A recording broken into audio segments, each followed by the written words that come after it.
Sir, kaunting katanungan lang. Oo, no problem. Alam ko napakaganda ng isasagot mo. Ngayong naandyan ka na sa sa posisyon mo. At nasusubaybayan ko naman na talagang pinangako mo ay talagang ginagawa nyo. Sir, paano to ngayon? Ano ba ang maging reaksyon mo dito? Siyempre dapat may mapanagot dito. Unang-una na dyan, si Representative Zaldico. Opo, Dapat mapauwi.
Gusto na kita dito, sir.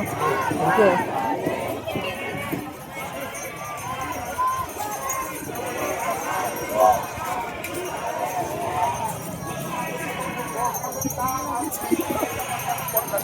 Anong nangyayari? Nakapasok kasi baka sa mga lugar na malapit natin. Ito pa natin ko, diba?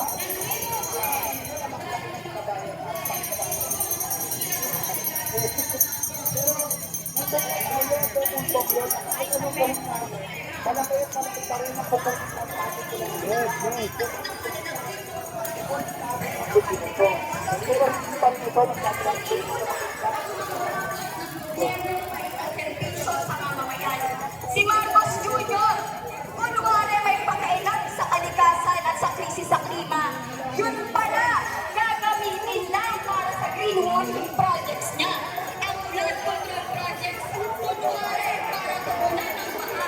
Yun pala, para maging balon ng korupsyon. Sa lalim ng putik at kahirapan na kinalulubugan ng mamamayan, kulang na kulang ang mga putik na binato at pinahid sa mga gusali at larawan ng mga kurakot at magnanakaw. Ang mga punong pinuto sa palit ng mga gusali na hindi naman kaya ng mga ginagawa. Ang bawat sira at multong blood project sa palit ng mga karasi ng mga bahay.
Oh, Sir Eli. Bako Sir Eli, ako yung nag-iusap tayo sa TikTok dati. Oo. Yes, oo, Boss, sir. boss. Sir, thank you very much. At Laban na maraming tayo. salamat. Sir, kinukuhanan na kita, okay lang? Ha? At kinukuhanan na kita, okay lang? Okay lang. Walang problema. Ay, sir, kaunting katanungan lang. Oo, no problem. Alam ko napakaganda ng isasagot mo. Sir, ngayong naandyan ka na sa posisyon mo, at nasusubaybayan ko naman na talagang pinangako mo ay talagang ginagawa nyo. Sir, paano to ngayon? Ano ba ang maging reaksyon mo dito? Siyempre dapat may mapanagot dito. Unang-una na dyan, si Representative Zaldico. Opo, Dapat mapauwi.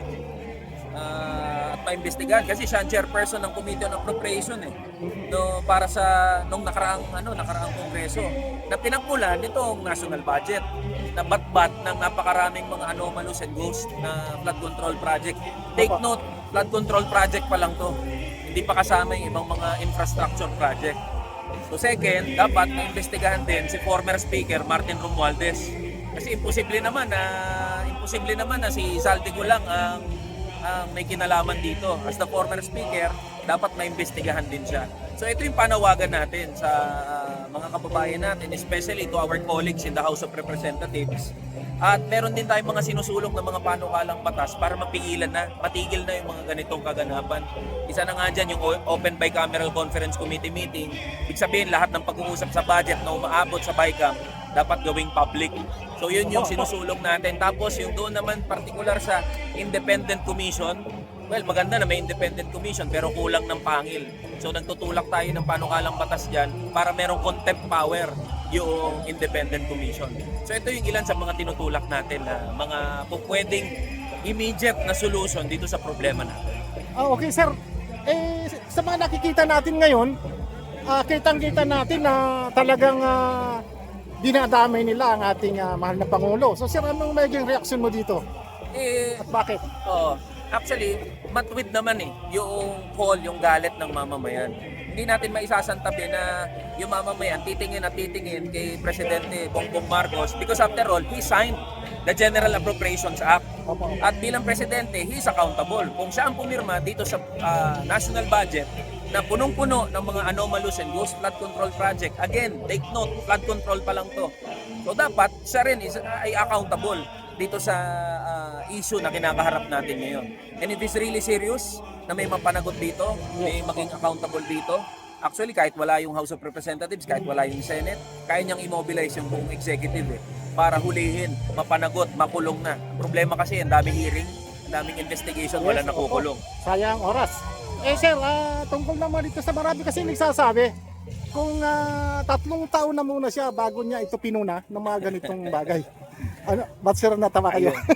Ayun nga Ngayon lang, Opo. Diba? Ngayon lang eh. Ngayon lang. So ngayon lang napansin, it's been going on for how many years already? Opo. So ngayon lang nakita itong mga, take note kasi halimbawa 2025 pa lang pinag-uusapan natin tsaka 2024. Opo, opo. Paano pa yung mga nakaraang taon, 2023, 2022? At to be fair, hindi lang dapat during this administration. Dapat sakupin din ng investigasyon yung mga nagdaan na mga administration. Opo. Sir, bago ako magtapos kasi nung sa pag-uusap natin, nag-promise sa akin si Kong Eli, manalo matalo magkukulab tayo. Kung naaalala po ninyo. Sir, ako po yun. Oo. Taga Las Piñas ako. Oo. Nasabi ko, sir, kailan kayo pupunta rito? Sabi mo, sir, bahala ka na dyan kasi medyo kulang tayo sa budget. At naintindihan po natin yan. Naalala. Hindi man lahat ng taga Las Piñas, at least buong pamilya ko, sir, dinala ko sa iyo. Thank you. Dahil gustong-gusto ko yung ginagawa ninyo. Dahil siyempre, bilang ako ay manggagawa rin, nararamdaman ko kung ano yung hirap, no? Na kaunting-kunti na nga lang ang ating maliit na sweldo. Nagtatax pa tayo ng pilit para sumunod tayo sa batas. Pero anong ginagawa nila, sir? Di ba, sir? Tama. Oo. At sir, congratulations po. Thank you. Laban lang tayo, boss. Laban lang. Sir, baka pwede naman makabisit sa inyong opisina. no problem, Kung boss. open man. Oh, kung North Wing open. 609. Opo. Contact lang kayo bago kayo pumunta doon para madali na lang yung pagpasok. Pero busy na kayo, sir. Baka mamaya matagalan bago sumagot. Anyway, sir, maraming Thank you, salamat boss. po at Thank you. pinagbigyan. Pangalan mo ulit, boss. June po. Si Boss June. June J Channel. Boss. Opo. Thank you, Thank you. Mga sir, salamat po. Sir, thank you po. Boss. Salamat, Sir Eli. So guys, yan yung si Sir Eli, yung ating idol na sinuportahan natin noong panahon nang siya ay tumatakbo pa lamang. At sa awa ng Diyos naman ay nakakuha siya ng isang lamesa. At hindi naman nabigo ang mga manggagawang Pilipino. Siya ay talagang tinutupad niya ang kanyang mga pangako. At sa ngayon ay talagang nilalaban niya. So maraming salamat sa inyo lahat and magandang araw.